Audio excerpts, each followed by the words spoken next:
একাধিক জেলায় বৃষ্টির পূর্বাভাস, গরম থেকে বাঁচতে মিলবে স্বস্তি। তো কখন থেকেই বাংলার কোন কোন জেলাগুলিতে বৃষ্টি হওয়ার পূর্বাভাস রয়েছে, এই বৃষ্টি কখন শুরু হবে, কতদিন পর্যন্ত চলবে, এছাড়াও কলকাতা সহ বাংলার বিভিন্ন জেলার আবহাওয়ার বিস্তারিত খবর জানতে হলে ভিডিওটিকে না কেটে অবশ্যই সম্পূর্ণ দেখবেন। ভিডিওটি ভালো লাগলে লাইক করবেন আর চ্যানেলটিকে সাবস্ক্রাইব করে পাশের বেল আইকনটিতে প্রেস করে আমাদের সাথে থাকবেন। তো চলুন এবার দেখে নেওয়া যাক। সকাল থেকেই পড়ছে বাংলা। গত কয়েকদিন ধরে সকালের দিকে মেঘলা আকাশ ছিল, এমনকি হাওয়াও দিচ্ছিল, কিন্তু আজ এক ধাক্কায় অনেকটাই পরিস্থিতি বদলে গিয়েছে। অস্বস্তিকর গরম, যদিও এর মধ্যে কিছুটা হলেও আশার আলো দেখাচ্ছে আলিপুর হাওয়া অফিস। কয়েকটি জেলায় ফের একবার বৃষ্টির পূর্বাভাস দেওয়া হয়েছে।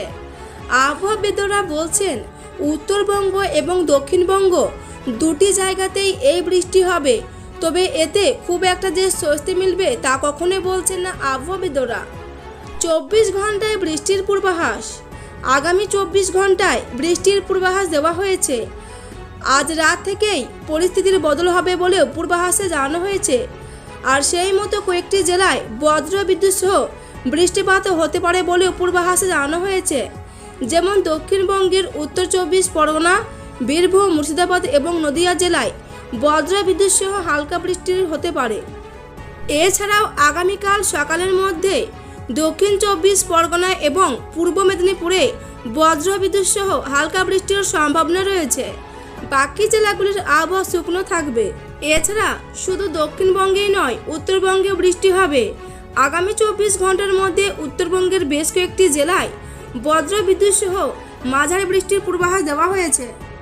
দেখা পাওয়া যায়নি কালবৈশাখীর। এই সময়ে কালবৈশাখীর একটা প্রভাব দেখা যায় বাংলায়, কিন্তু এবছর এখনো পর্যন্ত তেমন কোনোই প্রভাব নেই। আর এই কারণেই আবহাওয়ার পরিবর্তনকে দায়ী করছেন আবহাওয়াবিদরা।